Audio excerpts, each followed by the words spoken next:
बहुत प्यारा सा बेटी का दर्द भरा विदाई गीत सुनाने जा रही हूँ। कैसा लगेगा आप लोग लाइक कमेंट जरूर करिएगा और पूरा गीत सुनिएगा, तब गीत समझ में आएगा। पुराने राग में है। जब बेटी पहिरेलिन बाजू बंदा हो, बाबा रोदन पसार। जब बेटी पहिरेलिन बाजू बंदा हो, बाबा रोदन पसार।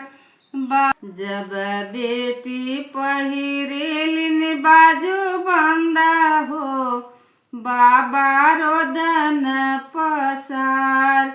घरामक बेटी कहाँ हो गईलू हो, अंगना कई दिहलू सुन। घरामक बेटी कहाँ हो गईलू हो, अंगना कई दिहलू सुन। जब बेटी चढ़ी लाली डोली हो, अम्मा रोदन पसार।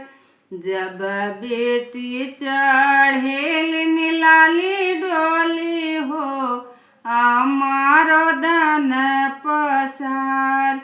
घरवा के बेटी कहाँ हो गईलू हो, घरवा कई दिहलू सुन।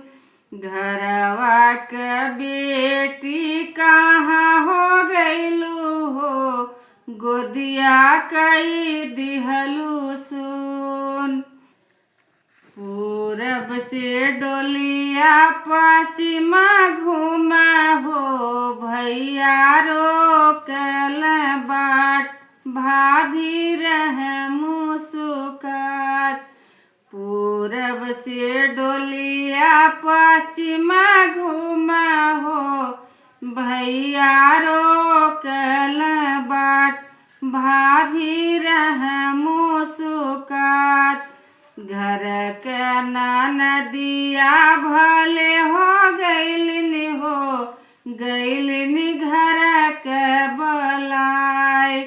घर के नदिया भले हो गईलिन हो, गईलिन घर के बलाई।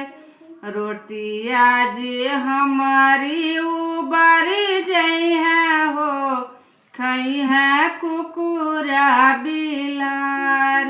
रोटिया जो हमारी उबारी जई है हो, खई है कुकुरा बिलार, खई है कुकुरा बिलार।